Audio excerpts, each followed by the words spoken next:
Okay.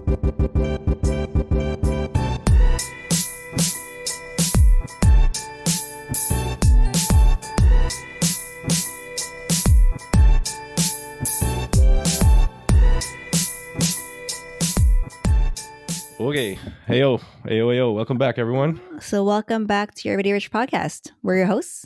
I'm Jen. I'm Jason Cal, and welcome to this episode of Your Everyday Rich, where we have living room conversations about money for millennials and everything that ties into millennial life right now that's important, and what you would probably usually have on your couch at home, sipping on some wine or something. Today, we are really excited. So we've been looking to have these guests on for a long time. Ever since we started this podcast, we put them on probably the top of our list to want to interview them because of their journey and actually knowing them as friends and watching them go from a corporate career to this starting pretty much a company, a food company, and seeing how that's blossomed and how they really went all in on it. So going from intrapreneurship to entrepreneurship, and then starting a family and trying to mix all that stuff around. And by the way, they're also millennials. So very relatable and very excited to try to dig a little bit deeper into their minds on how that all mixes with their journey with money and things that we're all thinking about. Mm-hmm. So without further ado, I'd like to introduce our very special guests from Eatable Inc., Charlene and Vince. Hey, guys. Hello. Hey, thanks so much for having us. We're excited to be here. Yeah, no, thank you for coming. Really happy that you were able to squeeze this in from having kids going to bed, but also running your empire right now.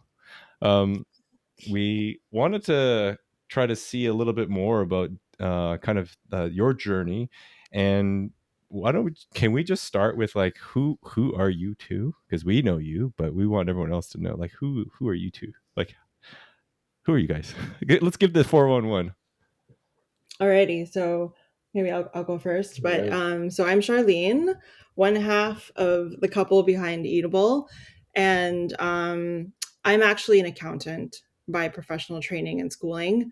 I graduated university with a BCom, did a couple of years at one of the big four accounting firms. After I got my professional designation, I spent a couple of years on Bay Street working for one of Canada's big banks before my itch for entrepreneurship kind of took over. So Vince and I are married, and when we were going through our wedding planning process, I really fell in love with the process of designing wedding invitations and stationery. So I think I've always been a creative at heart and kind of just, pushed myself through a business education and accounting, all about numbers. But I thought that was like an outlet for myself at the time. And it's really special to be on your podcast because I actually ended up doing the invitations for Jason and Jen. What started off as moonlighting at my day job on Bay Street. I was doing numbers by day in the window office and everything. And then on weekends, I was meeting clients in coffee shops with like a book of paper swatches. So over a couple of years, it started off as a part-time thing. I even did my boss's wedding invitations, and eventually like itch kind of got to me. And I was just like, I don't picture myself sitting in this office and wanting to be moving up the corporate ladder here. Like I really just felt like I owed it to myself to figure out if I could take this anywhere. And I remember feeling panic, like one day just sitting in the office, and it was just a lot of, playing with spreadsheets, wrapping it up, doing month ends, quarter ends, doing it again. And I just felt like my soul kind of got sucked out of me. So I took the plunge one day, and it was super scary to decide that I would quit my corporate job and just do this full time. So at that time, it was like a weekend kind of side hustle, won some awards in the wedding industry, got published for our work, and just really envisioned like I felt this freedom of the idea of just like going to work every day on my own terms. But in the beginning, it wasn't an easy choice for me. I felt ashamed almost for this kind of desire. And I don't tell many people this, so you guys are one of the first to tell, but I actually hid it from my family for about a year. Oh, wow. You didn't tell him you quit your job? No, I couldn't. I felt wow. How did you? like my parents would wonder, like, yeah, why did we see you through this, education, and you got this professional designation and you worked so hard for it? Like, why would you give it up? Like, and it was something I felt like I had to explore about myself, but maybe not come out into the world with it publicly until I figured out my next steps. So that was kind of like my first foray into entrepreneurship. It was something that I felt like, I felt guilty about it almost. But I feel like when I had that taste of freedom, like I didn't want to look back. And then I continued to do it for a couple more years until we had our first child. And at the time, Vince was, he was working at a job in real estate. So we had a steady source of income that allowed me a little bit of time and space to kind of figure things out. And that was my first foray. Well, you perked my interest when you said real estate. We'll get back to that, okay? Okay, lot to unpack here. So we'll come back. There's a few things I need to jot this down. But Vince, so like, how did you get caught up in all this? Well, I don't even know where to begin. I mean, first of all, I guess I'll give you my background. It's more boring. I have an IT BCom background from Ryerson, which now I don't even remember what the name is called anymore.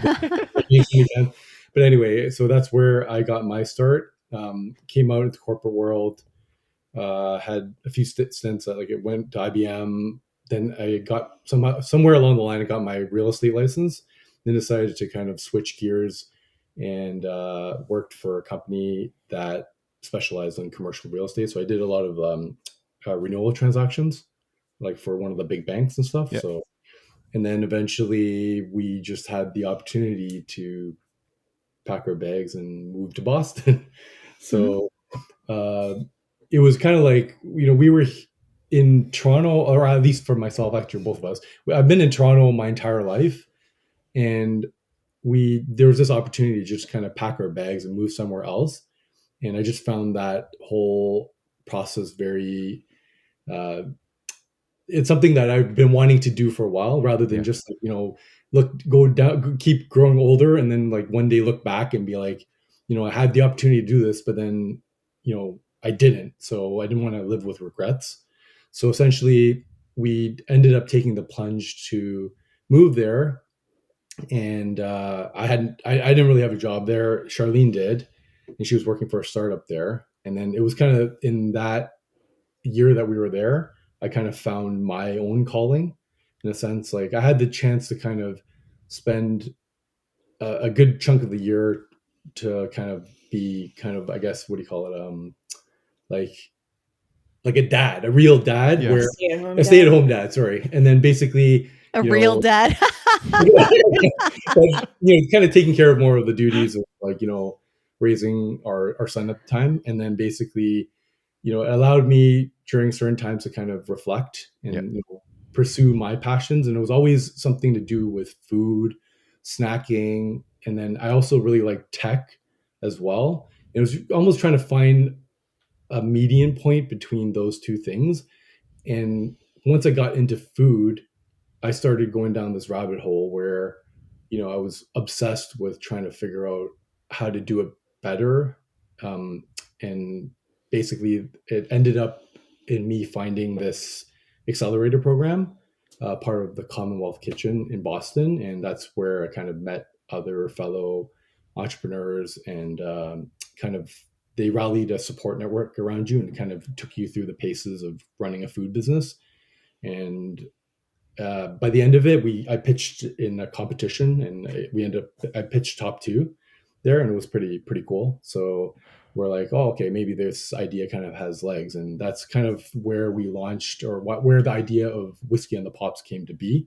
Mm. That was kind of our OG flavor, essentially. So We'd actually Okay. been making popcorn like in our home kitchen for a number of years, not really thinking anything of it. And so when Vince had the chance to kind of pitch our product at this accelerator program, like this demo day, we made this recipe that like our friends went nuts for like a couple of years back. So we were just on the way to a housewarming, didn't really see anything on the store shelves we were really excited about bringing. And of course, you know, like confectionery products are often laced with like sugar and artificial flavors and colors and preservatives and things you feel guilty about. So at that time, we like went home and we just pulled a recipe out of like a chef's cookbook, and Vince had the bright idea to just throw a shot of single malt scotch in it. And like literally Were the you rest. drinking at the time when you were probably very, very, very likely. That's Yeah. where all the best ideas come from. That's Too. right. And when we were dating, we took a wine class together at George Brown. So, I mean, you know, like the whole food and drink has always been sort of a part of our Yeah. relationship and our story. So, like, we like to joke Eatable is kind of like the perfect pairing of our two loves, like a good Mhm. snack and a good drink, all in one delicious bite. And that's kind Okay, of that's cool. So here, okay, so just for context for everyone that's listening, can you give a bit more info on what Eatable is? Like, in terms of like what do you guys make? Like, what's Eatable in terms of as a company? So Eatable, we create gourmet popcorn, and all the flavors are inspired by the flavors of happy hour. So we infuse wines, spirits, and cocktail flavors into our popcorn coverings. And we launched with confectionery flavors, so like caramel based flavors like whiskey on the pops. We also have another one called Pop the Salt and Tequila. And our best selling flavor is called Pop the Champagne, which is a Belgian white chocolate covered kettle corn with these champagne infused popping sugar crystals in it. So our brand and our company is really inspired by nostalgia. We wanted to create snacks that would create conversations and start conversations between people and connect people and just like bring joy. And I've had the champagne one. It like when you eat it, it like fizzes in your and mouth. pops. It's so cool. It's like pop yeah, rocks, it's like yeah, right? yeah, but pop rocks. Yeah. Like it fizzes. It's so cool. And that's actually it's funny when you say nostalgia, right? Like as Yeah. my childhood, we had pop rocks and all these types of different candies, but you infused it with things that us grown-ups and millennials like, which is alcohol. So it Yeah. was like, the whole concept was like, hey, this is I could vibe with this. I Yeah. can vibe with this. Hey, Charlene, how do I order more? You know.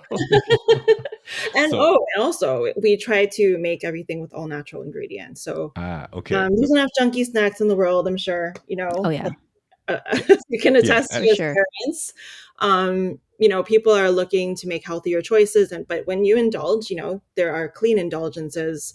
So that's always been sort of at the backbone of everything that we do. Is anything that I make and put out in the world would be something that I'd be okay with my kids eating.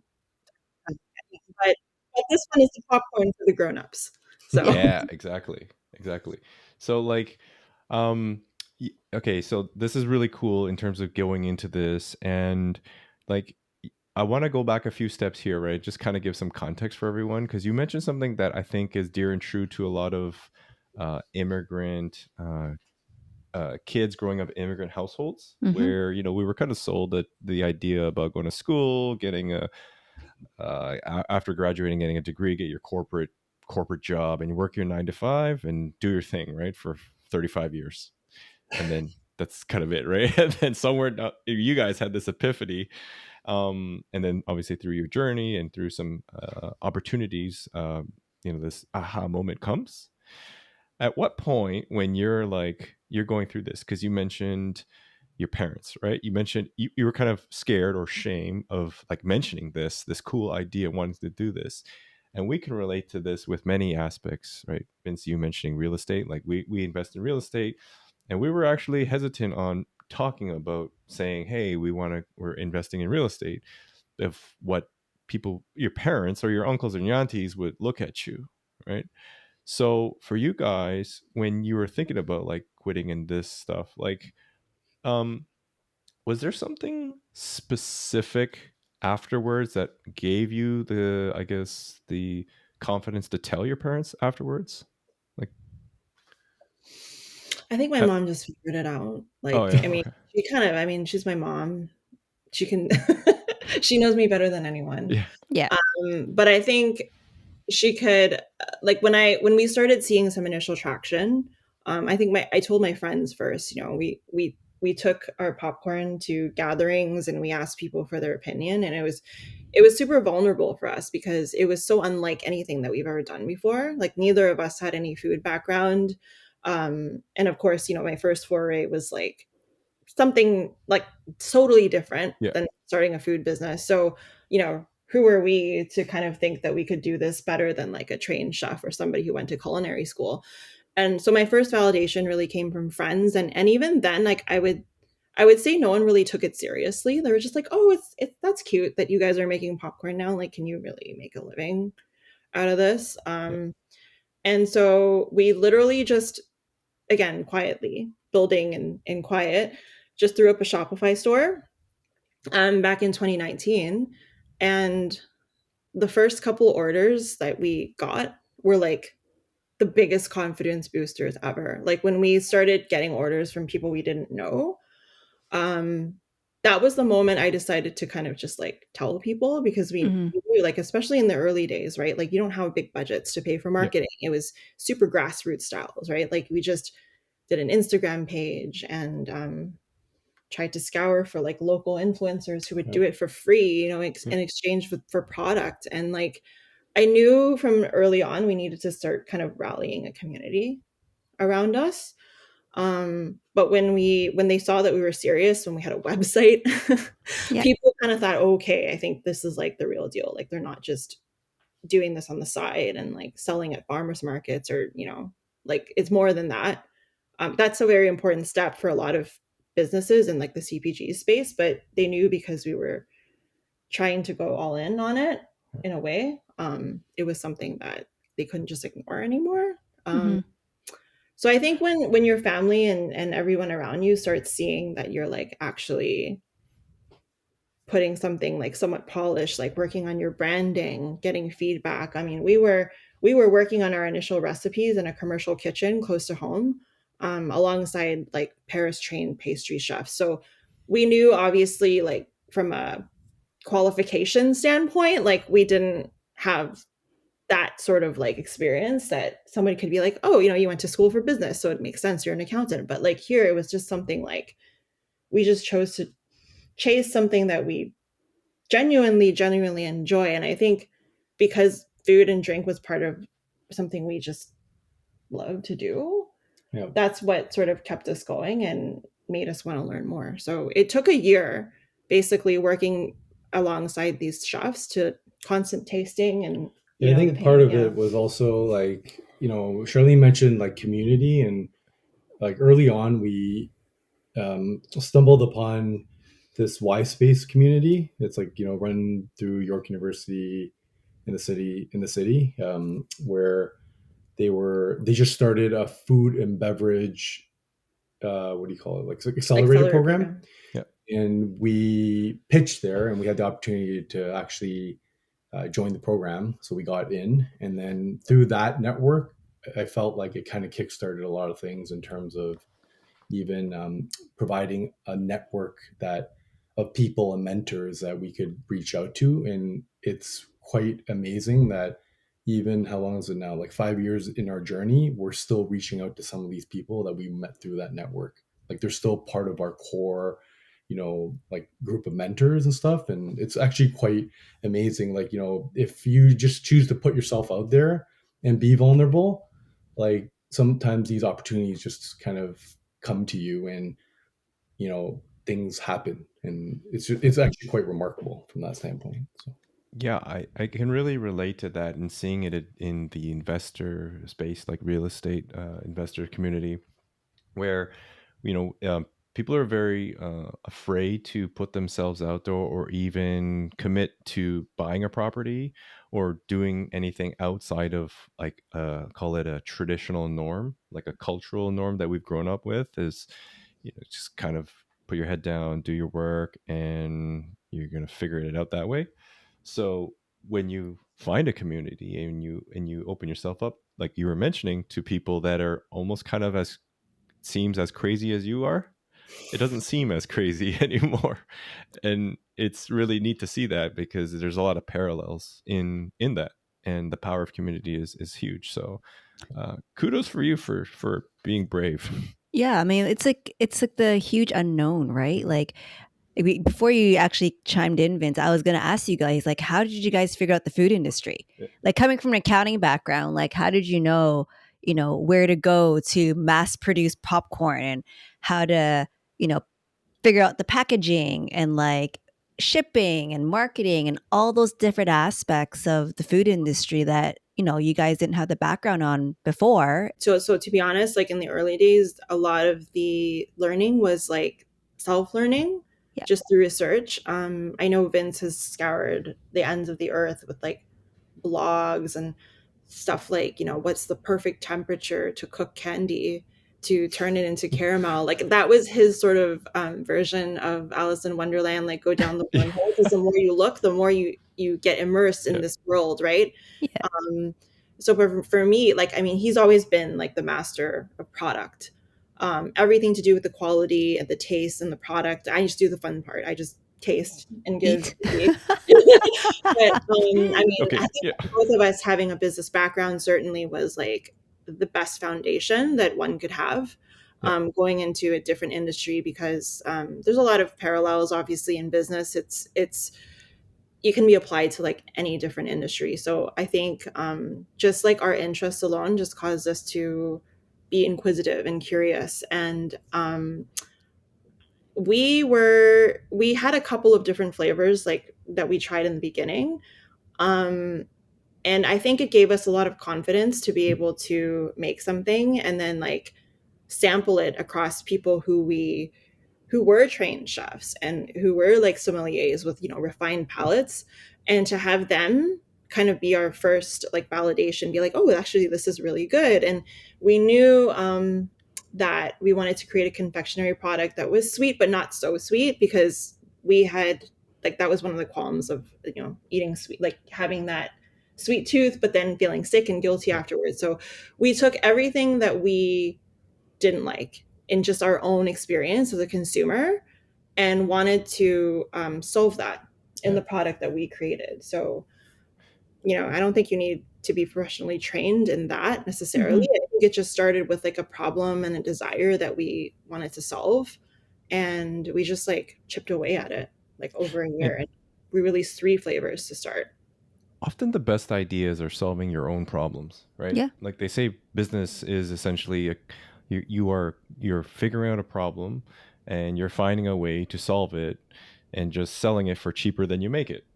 And it's like you're mentioning, it's like, I just want a better snack, and I really like snacking, because you're a real dad now, right? Apparently real dad snack. So but just kind of off the cuff joking here, I could kind of see you guys sitting there and be like, okay, we're gonna mix alcohol, right? Because you're drinking your single malt, and it's like you look at your single malt on your drink rack or whatever, like Capso, Don Julio, what else? What you got? Gin, right? So you got Tanqueray, and you got vodka maybe, and you got champagne. And I could just see that process going through you guys. If I were to start this and look at my wine rack, like, oh geez, wow. I wonder what your kitchen looked like during the trial period.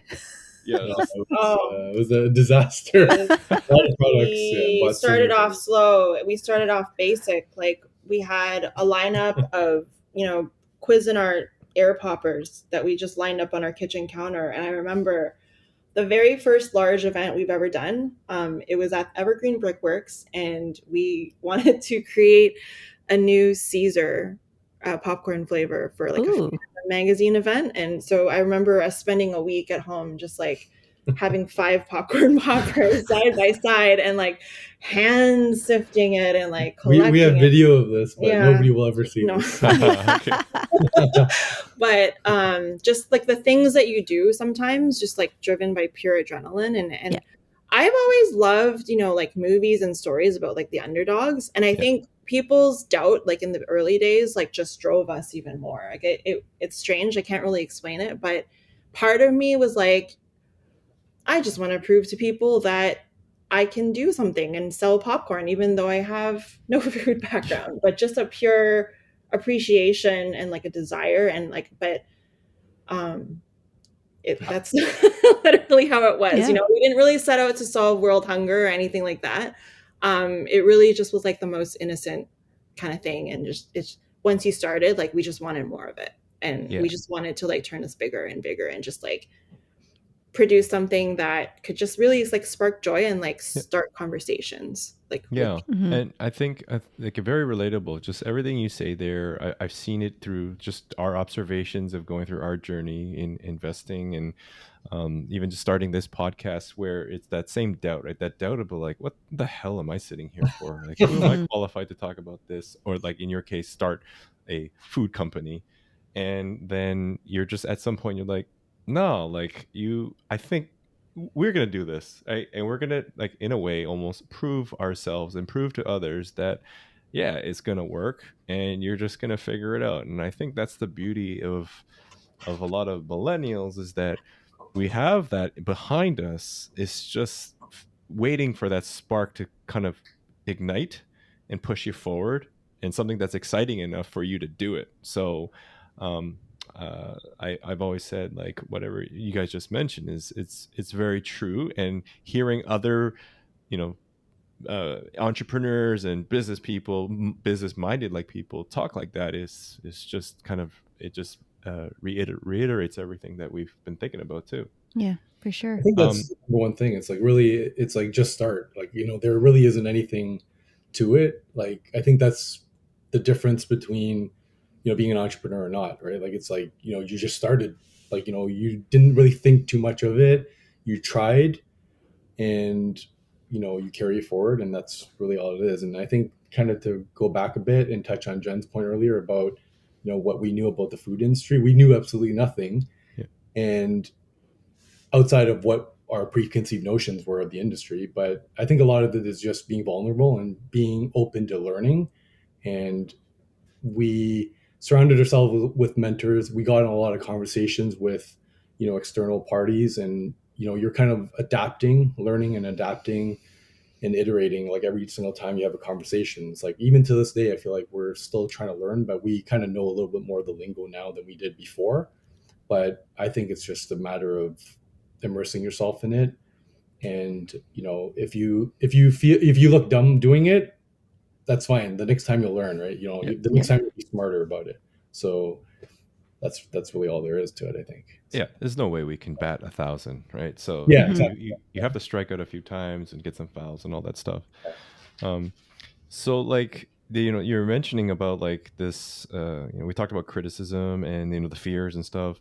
What were some of those like sacrifices you had to make up early, like starting this journey? Because you've come from there's like a 180 shift, where I'm gonna call it the whole stable income, right? And the thing that our parents all expected us to do, and now you go and do this wild cat thing. So what can you kind of describe to everyone, like, what were some of these sacrifices that you had to make?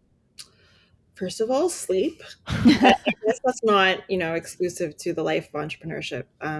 Parents deal with that a lot. Yep. And like, we were already parents when at the time we started this endeavor, and like our son was 18 months old at the time we were living in Boston and started this. But sleep was one, definitely.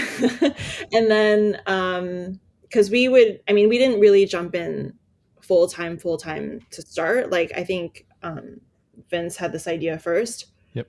And he spent like months, just researching, finding equipment, trying to find a co-manufacturer, trying to find the sources of all of our raw ingredients and everything. And then I ended up jumping out like after, and when the pitch competition, you placed top 2, and then we were like, hey, maybe this idea has legs. That was my kind of moment to be like, yeah, maybe I'll just we'll move home to be closer to our support network, because that's so important, right? So like, being parents and being a couple in business together, like, that is a very challenging thing. And I would be lying if I say, like, there weren't moments that it really tested our relationship or changed our relationship, seeing each other in a different light or like dealing with issues. And we've had to be really, really mindful in drawing lines between work life and personal life.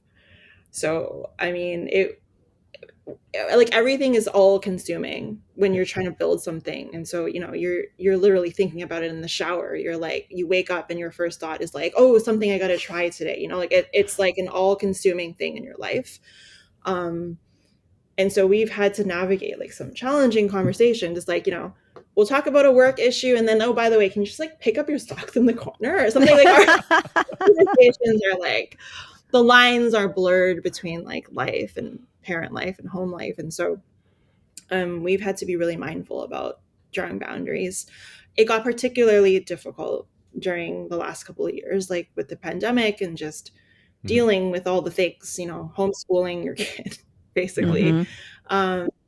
Just managing like the different family dynamics and just learning how to ask for help, I want to say, is something that didn't really come easy for us. Because I think you touched on, culture and family relationships and stuff. And I think growing up, we always felt like asking for help was kind of a sign of weakness. Like if you had to ask for help, you would feel like you didn't know what you were doing, or you'd feel like you're failing at something. But I've since learned that it takes a village. Like, I mean, we always knew that, but it sort of really, really like was true in all of these different facets of our life, because we had to rely on people outside of just us two to make sure that we could do what we needed to do. Like, and in the middle of it, we had our second baby, and I remember being like 2 weeks postpartum, and we had just landed our first large national purchase order with Indigo, like a national retailer in Canada. And they send you these like 100-page long vendor guidelines where we have to study everything about how to label the boxes, to like what to put on the packaging, making sure things were compliant. And I was like sitting there with migraines, just like sleep, and like I just want to sleep. And I had to like absorb all this because we had to send a big order out. And like, thank goodness for my mom at the time, who just knew that I couldn't be there by myself. So she stayed with me for like the first month, and just had that extra set of hands, like went along with me. Yeah. So, I mean, that's kind of how we survived the last couple of years. There's a lot of help. Shout out to Charlene's mom, if you're listening. we appreciate you. You will have a lifetime supply of popcorn. Yeah. She already does. So like, yeah, you were mentioning like I didn't know you started this with your first child. So it's interesting to hear that. And then you guys decided to, like you mentioned, you had a second child and you're growing at that time. I recall when this happened and the pandemic started, you already had an online presence, right? And I know you, as the branding queen and the kind of the more the creative side of things, doing that you started your wedding invitation company. So like, how did that help you on, knowing that what we've gone through now with pandemic and all the online stuff and being able to stay at home, how did that really help you during that time? And how did you know to like really push the online presence so aggressively, so fast?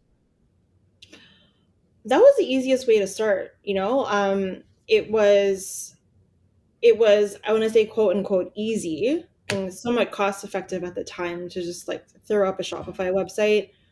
It was kind of affordable. And I had always been tinkering with web design from like a really early age, from like the old days of like GeoCities and like HTML and like Asian Avenue. Yeah. So I mean, like that was always been a thing. Like I like tinkering, like the same way that Vince likes tinkering with technology. I like tinkering with like aesthetics and how things look. And okay, sorry, can I book it in here? That's so strange for a CPA. You would never think like a CPA would have this side, but that's so cool. You know what? I like to think of myself as a naturally a creative that just happened to force myself through accounting education. Like I always felt like, you know, the black sheep going through that time in school with my peers. Like, but it's come in handy. That's the thing. Oh yeah, come in handy. I know my debits and Like credits. when you're running a business. Yeah, for sure. It These does. numbers It does. don't look right. Yeah. So I think, I mean, that's a side of things that's really important. I think a lot of people they're like very heavy on like one side of the brain and not so much like less capable, at least when they start. But when you're an entrepreneur, you have to like wear all the hats and learn all the things. So I started with what I felt comfortable with and what I knew. And then just like, you know, threw up a web page. And I knew that in order for us it's a very, very competitive space, like snacking. It's owned by Big Food. All of the brands that you see on store shelves, like literally are like from just a couple of companies, really. And I knew that when we came out and did this, we had to be different. We couldn't just be like another cheese popcorn that was on the shelf. There's already so many of them out there. We knew we had to really push the boundaries of what popcorn was traditionally seen and expected, like from people. So I don't know, we just wanted to be bold and like push the boundary of where popcorn was. So I remember our first couple of influencer campaigns had you know, one of like a girl sitting in a bathtub with her Netflix on, like, and like a glass of wine with like the popcorn on the side.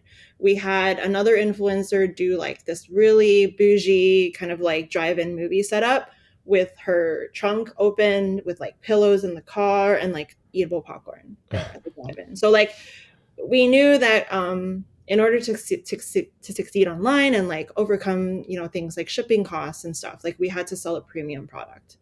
And at the time, I remember like having this discussion with Vince and like, I think we should try to sell our popcorn for $9. And that it was something that it felt so scary to push that out at the time, because it was just like so much higher price than like a lot of the mass market products you see out there. So we needed to almost like make sure that the whole brand aesthetic and like what we stood for as a brand, the premium nature of everything we did, like lived up to that. But I did that strategically, I guess, because I knew it was always easier to like come down if we needed to rather than go up in price later.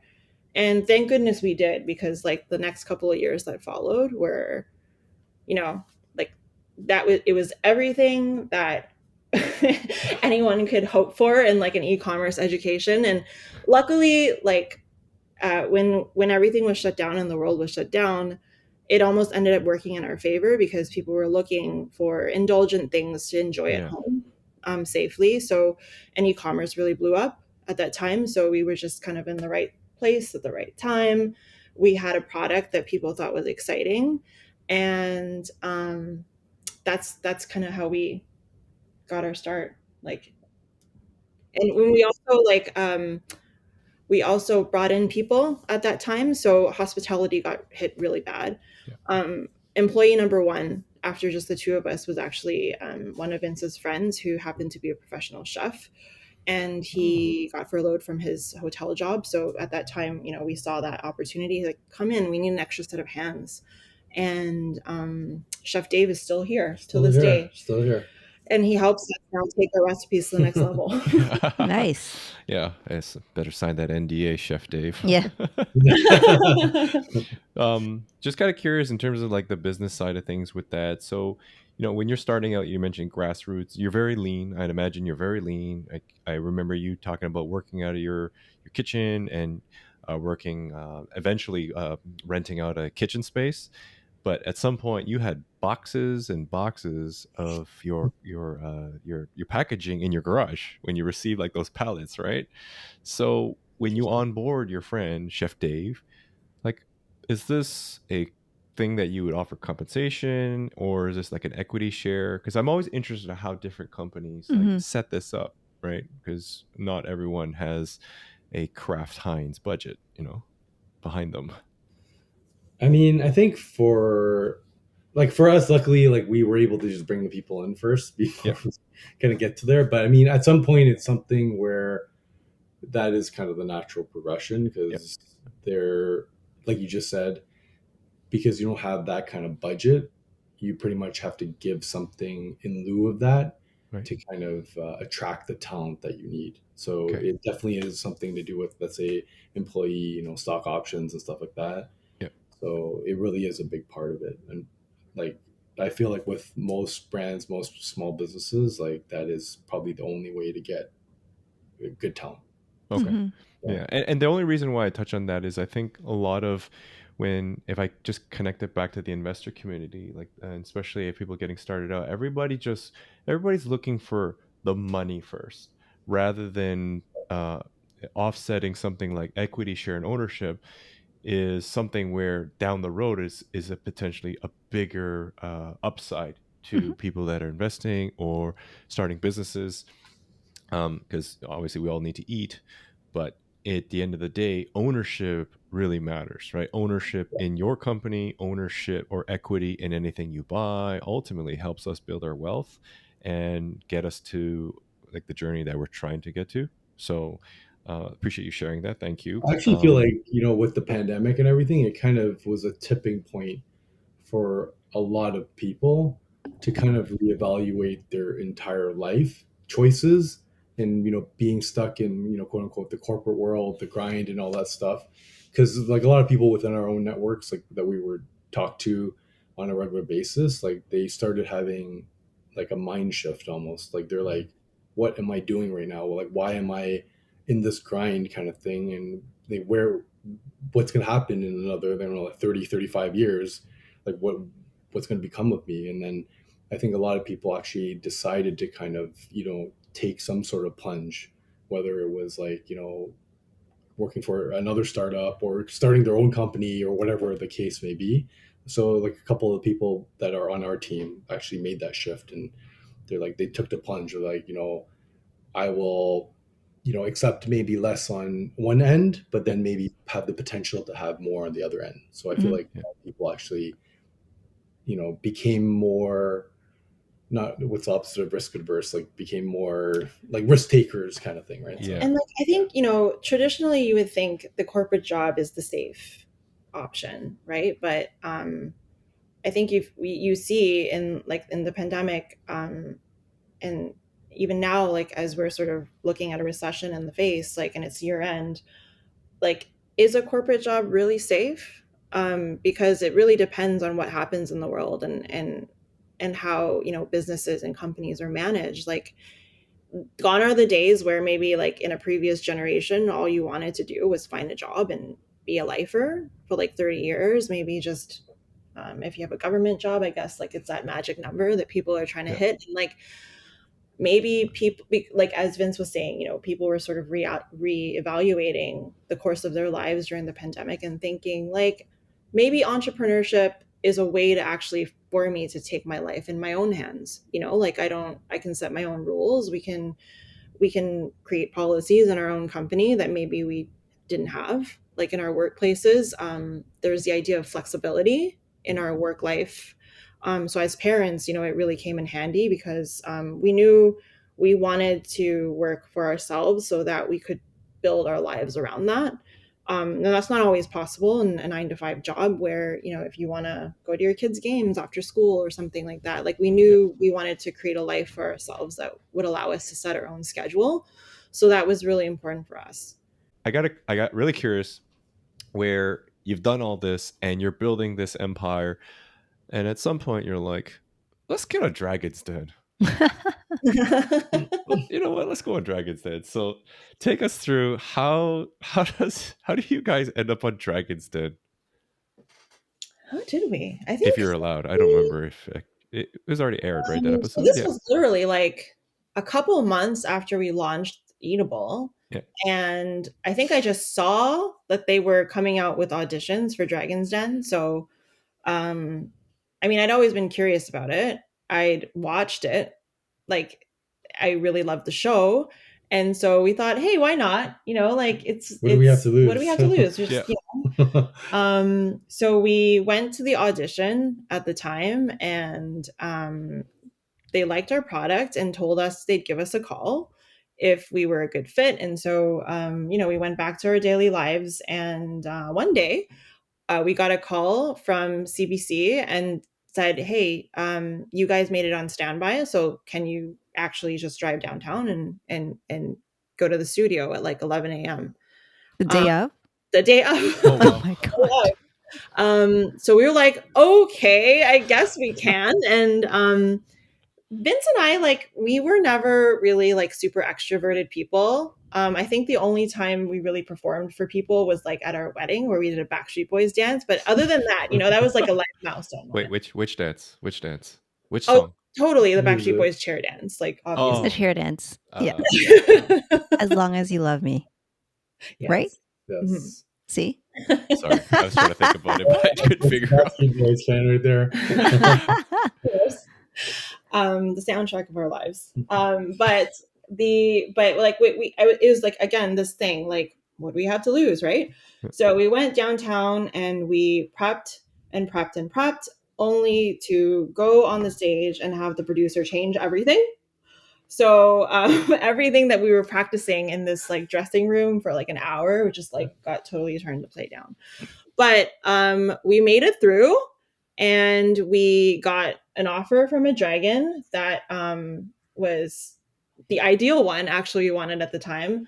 It just so happened that afterwards, when we were going through like the due diligence and stuff, she ended up wanting to take like a lot more than we were prepared to give up for a company of only a few months old. Mhm. So unfortunately, that deal didn't work out in real life, but it was a really great learning opportunity for us. And it really kind of like planted the idea in our heads that one day we might go find an investor or fundraise.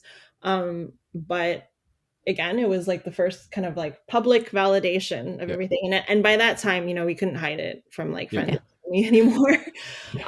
People were super excited. And that was kind of like, what, we're really doing this now. Like this feels real. Like we're actually entrepreneurs now. Yeah. Like, Mm-hmm. but I heard only like a very small percentage of those deals actually work out in real life. So we just, treated it like a good practice run and some good PR. Yeah, and in terms of the PR, how did that help? Like, was that a nice boost for traffic or sales or anything like that? I think it was tough because for us, I don't think we were, what do you call it, charismatic enough to actually air. So I thought you aired. yeah, Okay, sorry. we never actually aired. Oh, okay. So, and also I think part of it was because I was actually sick that day too, and I think I lost my voice. Okay. It was really hard for me to speak. It was day one of filming, and I remember standing there just like being blinded by their jewelry. And there was a moment where they were just kept talking. So maybe it was like the episode didn't quite film very well or whatever. We messed up everything. Like I think there was like an offer, and then we're like, oh, can we talk about this? And then we thought, just like on the show, you go into like a room. Back room. We're like starting to walk, and they're like, no, you can't go that way. Oh, you can't go that way. And like I'm trying to follow the markings on the floor, and then I thought I was following the markings, and then they're like, no, you can't go there. And then I'm just all confused. I feel like, this feels like IKEA. What the hell? Like our whole thing was a blooper reel. So I mean, totally. Oh, that's awesome. Well, you know what? I always chop it up to like, that's just such great experience. Yeah. Going through, putting yourself through that, I guess, that meat grinder of being put in front of some serious players, right? Like legit players asking you questions about your business, and you trying to, like, off the top of your head, trying to come with the answers, convince them to be like, give me money, please, please, please. So yeah, we actually tried to get on again like recently or a year ago, and then we got to the audition, and the I remember people remembered us, and they were like, because they remembered us, they were like, the dragons might remember us, and they didn't want that to happen. They didn't want it to be like a comment where when we start talking, they're like, oh, I remember you, and then they got to cut it. So it's like biased or something. Yeah, right? so I was like, okay. Timing is everything. Timing is everything. Yeah. Can you share which dragon made an offer? Arlene. A good old Arlene Dickinson. Okay, cool. Yeah. She's the marketing. She's the marketing guru, right? Yeah. Okay, cool. Like we touched on a lot of things here, and regards to like your business and how you kind of integrated work life and trying to figure out all that stuff in between with your kids. How have you been able to incorporate them into the business, like, or as part of business life? How do you fit them in? Every time our son is asked, like, what do your parents do? He says, oh, my mommy and daddy make popcorn. And his friends and teachers probably all think we're like carnies or something, you know, because who says that, right? Yeah. Our son has actually been involved in our business from like very, very early days. And like the first iteration of our packaging was just stock coffee bags. So we had a lot of labels on it. And he really enjoyed helping mommy and daddy with the stickers. Yeah. So we found ways to kind of like involve him in whenever they try to help, you know. Yeah, he packed boxes, I Yeah. think, early on. I think we never use them as like a marketing vehicle, as much as maybe some other brands might. I just feel like maybe it's just our own like reserved nature. Maybe I don't Okay. like. I don't know. I'm not really big on social media myself, so I feel like what do you call it? I feel vulnerable sharing myself on social media, I guess. So Mhm. You mean you're not on TikTok? I am, but not language. But anyways, like just probably something to do with my upbringing, you know, being Asian and all that stuff. Yeah. It's just a more reserved nature. Mhm. So, but from the other standpoint, like, you know, more recently, as like, you know, since our son's older now, he has expressed an interest to kind of help out. You know, it could be things like, you know, he'll help us. I forget what he did that one day. He helped us actually seal bags and pack them into boxes now. So he's actually been able to do a little bit more than, you know, what he could do in the past. So he's actually expressed an interest in, you know, helping us out. He loves coming because then he gets to eat all the snacks and you know, raid our whole kitchen at the office and stuff. But yeah, I mean, That's awesome. it's just trying to find that balance between, you know, because I feel like for us, it's always like you want to rope your kids into your world. Yeah. And it's the only way where I feel like we feel a little bit less guilty as business owners and as parents. Like most of the time we spend so much time shutting our kids out of our business life. I feel like, you know, even when you're in the corporate world, I remember growing up, even like my dad's a pharmacist, and I remember not like working at his store, actually, you know, being involved, like understanding what he would go through, all the struggles, you know, the day-to-day grind and all that stuff. And I guess now on the flip side, it's like trying to involve my son or like our kids into our world, be like, you know, no, I don't need to hide anything. Like, you know, we are, you know, it is hard work. It's not something where, you know, like, you know, I can say a statement like, you know, we make popcorn and, you know, like everyone understands, like it brings joy and that's it. Like, you know, there's hard work behind the scenes and the things that we do. So I feel like it's just being able to share that with them is rewarding. So Yeah. I remember bringing them to the mall before and telling them, you know what, one day we're gonna see our stuff in the store. Like it's kind of like manifesting in front of them. And I do remember like one of these retailers, we did end up seeing our popcorn there like a year later. So it's been kind of surreal and really cool to like bring them back. And they love seeing our popcorn on the shelf. It's like, mommy and daddy, that's your popcorn. And so I think like just bringing them along with the ride just helps us like share the happiness with them and help them feel involved. And it's opened up a lot of conversations like about the sacrifices that you guys referred to earlier, like just you know, if we've had to put our kids in like after school program and they're always asking us like, oh, so and so my friend doesn't have to go. And you know, we'd have to explain to them like, you know, we're really sorry, sometimes we wish we could come and pick you up after school, but work needs us to kind of spend some time there. And so it's opened up a lot of tough conversations with them. But I always could kind of explain it to them from the sense of like, you know, this hard work is going towards building a life that we want for ourselves. And you have to do things differently than other people if you want a life that's different from other people. So you may not really see that now, but hopefully one day when it all kind of comes full circle, like you'll understand.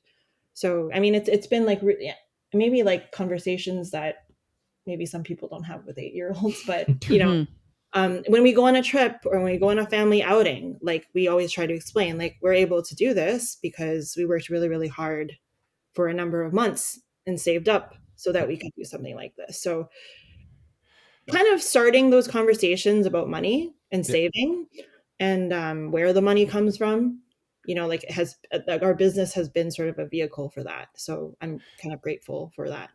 Yeah, I love that. I love that you've mentioned everything there, because I don't think we had enough of those conversations growing up as Asian millennials or whatever. Even if you're not Asian, you're listening to this, you can potentially relate to that, where it was this huge separation between work and family, or work life, and it's like, your parents are like Batman and Superwoman or something, and you couldn't speak of it.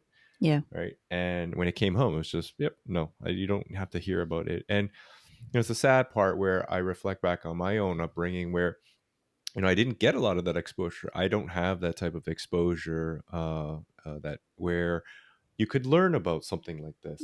Whereas your parents work for, let's say, a company or an entrepreneur or whatever, and you see their kids get exposed to it just naturally. I mean, it's just natural, just like what you're doing with your kids. They're just going to be naturally immersed into that by a byproduct of being kids to entrepreneurs. And somewhere down the line, 20 years from now, there's going to be this like potential click, hopefully, where they're like, oh, all that stuff, it all connects the dots, right? It's like, that's what mommy and daddy were doing. What mommy and daddy were doing. Yeah. Oh, I know how to sell all that. So like, how, as entrepreneurs now, coming from the corporate life where, they have traditional methods of investing or whatever, what are you guys doing from an investing standpoint? Like, So we don't gamble anymore because okay. I feel like the ultimate gamble has already been made, which was investing in our business. So our home was actually the first kind of nest egg that allowed us to first invest in our business. So, we spent the last 10 years paying off a mortgage, and now it's almost as if we didn't pay it anymore because it all went back into the business. And we've been bootstrapping for nearly 5 years now. And essentially, like, this is the new nest egg. It got passed from like one nest egg to another. And so hopefully, as our business grows and the valuation grows, it's just another form of investing. So we hoped, one day, if things go well, we can kind of cash out on it. That's the ultimate goal, like some sort of exit.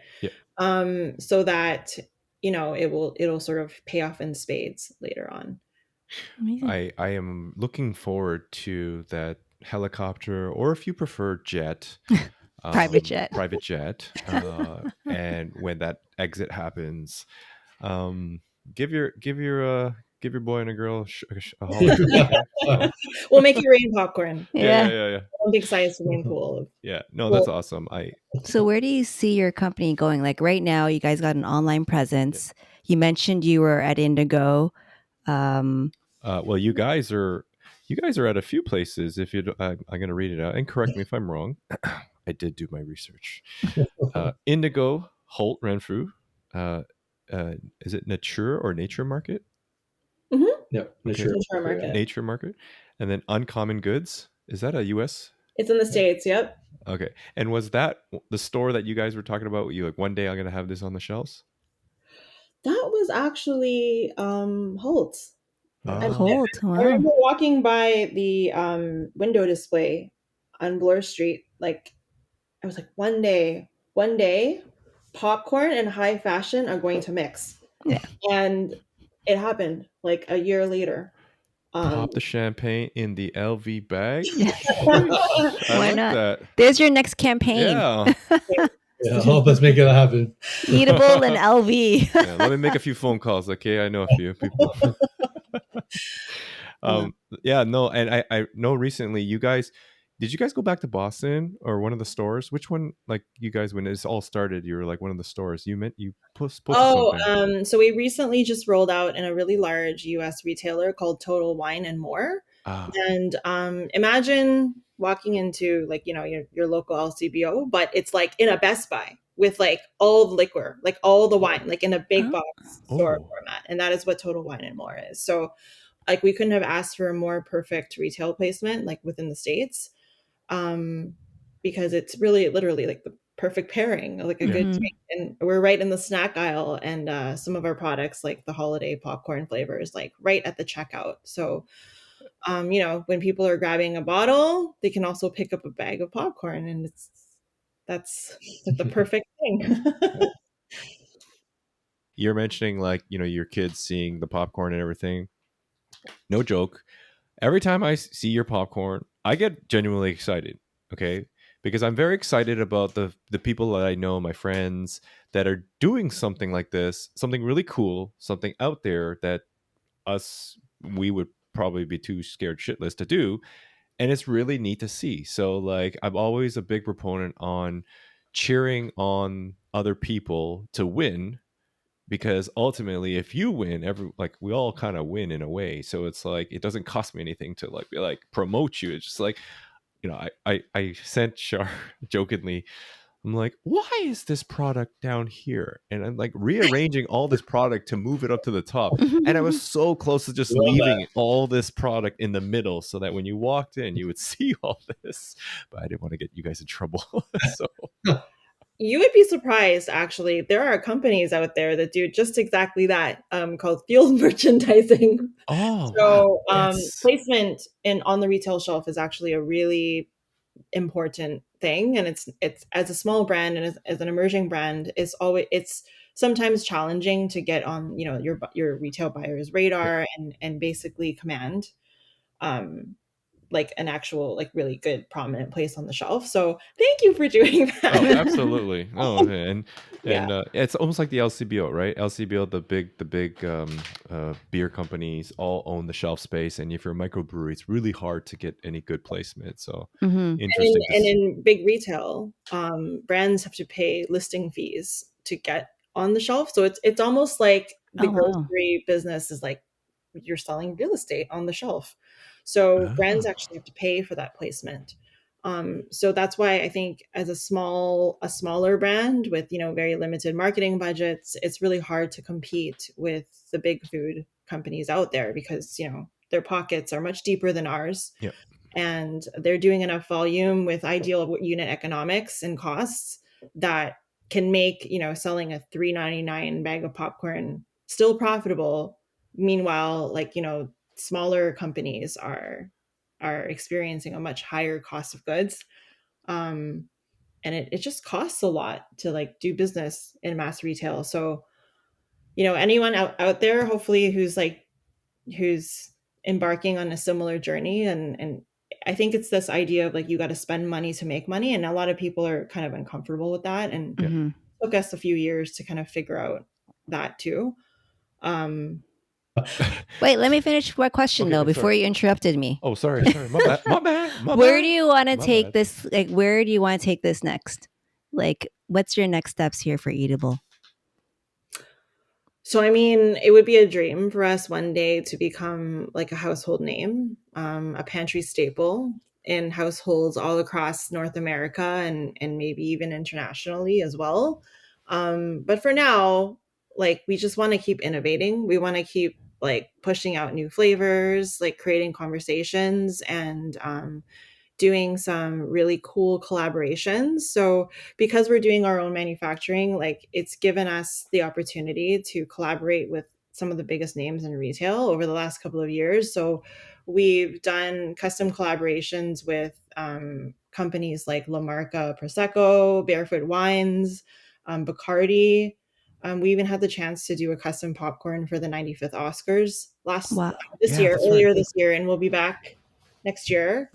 Amazing. Swag bags as well. So it's been super, super exciting. Like I think if there's one part of this business that we could do like all day, it's just like tinkering, like creating new recipes and stuff. So hopefully, like as we grow, it will continue to do like that side of things. That really is what. And hopefully, if Drake is listening to this podcast, Charlene wants to do a Drake collab at some point. Champagne Come on, it's like a name that is like made for this right now. So. Okay, what name? What was the name? Champagne poppy. Because that's just Okay, yeah. All right. Hey, Drake. Seriously, I know you're in Turks and Caicos right now. At the time of this recording, you're in Turks and Caicos, but hey, I think there's something here. So hit up our team here, okay? Okay, so we like to end kind of wrap up our podcast with our guests with just kind of like a fun segment. So being kind of the way we've tailored this in terms of like Asian immigrants, and even if you're not Asian, but we call it the crazy rich Asians and the crouching employee hidden entrepreneur moments. Okay, so a homage to a very popular Asian film, right? So okay, they're just gonna ask you some rapid fire stuff, just whatever you think of off the top of your head. Okay, either or can answer. So okay, you want to go ask first? Sure. Okay, other than popcorn, what's your favorite snack? You answer. I was going to answer on his behalf. Chips. Ramen. What kind? Spicy ramen, to be exact. Spicy ramen chips? No. Spicy ramen for Charlene and chips for Vince. Okay. I was like, that's a good combo. Ooh. Okay. Hey, new idea. Yeah. Okay, cool. All right. What's your go-to eatable popcorn flavor? Pop the champagne. Always. Yeah, I would say the same. The OG. Yeah. Okay. The OG. Second is our Caesar flavor because it's a little salty, it's a little spicy, and it's a sweet. So it's like a sort of all around umami, which is great. I gotta try that one. I haven't tried Caesar. Well, we gotta go get some. I'm sure we can make something happen. Yeah. I know someone that has this product. Yeah. Okay. Perfect. You're mentioning sweet and salty. So if you had a choice between sweet or salty, which one would it be? That's a hard one. It's like asking us to pick our favorite child. That's unfair. Yeah. Depends on the mood. He's actually more of a sweet tooth than me. So I think he's going to pick sweet and I'm going to pick salty. So. All right, cool. Okay, I got this one. Growing up with Asian immigrant parents, now, do you use the dishwasher as storage rack or do you actually use it to wash dishes? Definitely not. What? We do. At home we use do. it as a storage rack. Okay, at work we don't. Okay, we have a commercial dishwasher at work. But at home, come on. Really? Right now. We'll go upstairs. There's pots in there. It's empty. And there's empty. Utensils in there. And we do the oven thing too, obviously. Yeah. You put your pots in the oven? Okay, dude. Okay, let me say something. The longest time, you know the warming drawer at the bottom of your oven? I didn't know that's an actual warming drawer until I moved into my own house and I had my own appliances. Because for the longest time, my parents would just put pots and pans in there and pots and pans inside the oven. And yeah, one time it was actually on by accident. So we were like, why does it smell like burning wood? And because our stuff was in there. So that's how we found out about the warming drawer. Yeah, and I figured out that's a great way to keep your pizza warm. Yeah. Yeah. For sure. I know. Oh my God. The things you learn when you're older. Adulting. Yeah. Okay. Last but not least, what advice would you tell millennials about money and entrepreneurship if you had the chance to do that? Money and entrepreneurship. I think the only thing I can think of is money is a tool that enables you to do what you want, I guess. Like, it's not like money's there. Like money's money. Like it just enables you to do things that you want to do. Yeah, I guess I think what he means to say is that money is not the end destination. It's not the end all be all. I think sometimes we think that all of our lives' problems will go away when we have a certain sum of money. It'll help us retire, or maybe we don't have to work if we're like making a certain amount. But I think that your outlook on money should be, like Vin said, like a tool, an enabler, like a means to basically afford a life that you want. And, you know, if you're working in a business for yourself, or if you're trying to save to retirement or invest so that you can retire earlier, like all of those things and all of those choices have like a cost or a dollar figure attached to it. So I think it's not money you're actually looking for necessarily. It's more like the life that you want to be able to afford with that money. I love it. Amazing. I love it. It's borrowed from 4 Hour Work Week by Tim Ferriss. Like that was actually the book that kind of changed my outlook on things. Because I think traditionally you are brought up to save towards retirement, and it was like that magic number. You know, when you can retire, you can start to enjoy life. But after reading that book, it kind of opened me up to the idea of like you can have a retirement life during the prime of your life. Yeah. If you can find ways to use your life choices, whether it's investment or your business, to cash flow your life, why not enjoy like while you're still able and young, and do things with your kids, like go on vacation, not on a school holiday week when everyone's there. Yeah, for sure. You can kind of do, but I think you have to be really intentional about it. There's a lot of soul searching that's involved, but I think it's worth it. Awesome. 100%. That's gonna make a good IG clip. I can already see it. That's your everyday rich right there. That's your everyday rich right there. I was gonna ask you, what's your everyday rich? I think you just defined it. Yep, I think you just defined it. Okay. Thank you very much for taking the time to share your journey about from going to Boston, taking the leap of faith, from hiding it to your parents, to creating Eatable, to going on Dragon's Den, and to working with the Oscars and doing more and looking for that big exit strategy, or that that audit, that, you know, that couple $1 million oddity in your audit that you can end up getting yourself. Where can people find Eatable, and what's the best way to find you? So you can always find us on eatable.com, our website. And in Canada, you can shop us at Indigo and Holt Renfrew. We're getting into a couple of grocery banners soon too, so watch out for that. And then in the States, Uncommon Goods, Total Wine and More. Yep. Yeah. Awesome. Okay. Amazing. So we got all this popcorn. We are going to eat a few bags, but we are also going to give away a few bags ourselves. So we will do something fun and cool a little bit later. But again, I really want to thank you. Like, we're really excited to have you share it. And I thought this was a really cool conversation and a very fun conversation to be able to explore a different side that we haven't really seen from maybe some of the people that we grew up with or know. So appreciate you being here and sharing your journey. And I'm so glad that your kids didn't wake up. I'm so glad our kids didn't wake up. They're all sleeping still. That's the win. That's the biggest win of all. I know. So thank you again. Appreciate it. And guys, if you've liked this conversation, if you found what you heard was helpful, it was enlightening, and it opened your eyes to something, or maybe it didn't, I don't know, maybe you don't like popcorn, maybe you're a chip person, right?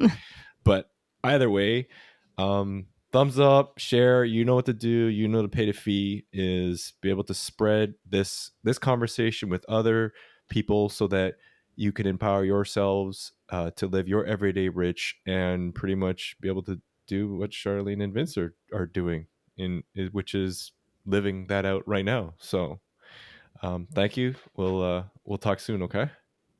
Thanks, guys. Thank you to you guys too. Yeah, thank you. Honestly, like even from here, like we admire what you guys are doing. Just like, I know it's tough to do things sometimes as like a couple, and it does require sacrifices and stuff. And you guys are doing it too. And hopefully one day we can take some notes from you as to how to invest in real estate. Awesome. Happy to do that. Business. For sure. All right. Talk to you later. All right. Thanks, guys. Yeah. Peace. Cheers. Your Everyday Rich podcast is presented solely for general informational, educational, and entertainment purposes. Any such information or other material should not be construed as legal, tax, investment, financial, or other advice. It is not intended as a substitute for the advice of a qualified professional.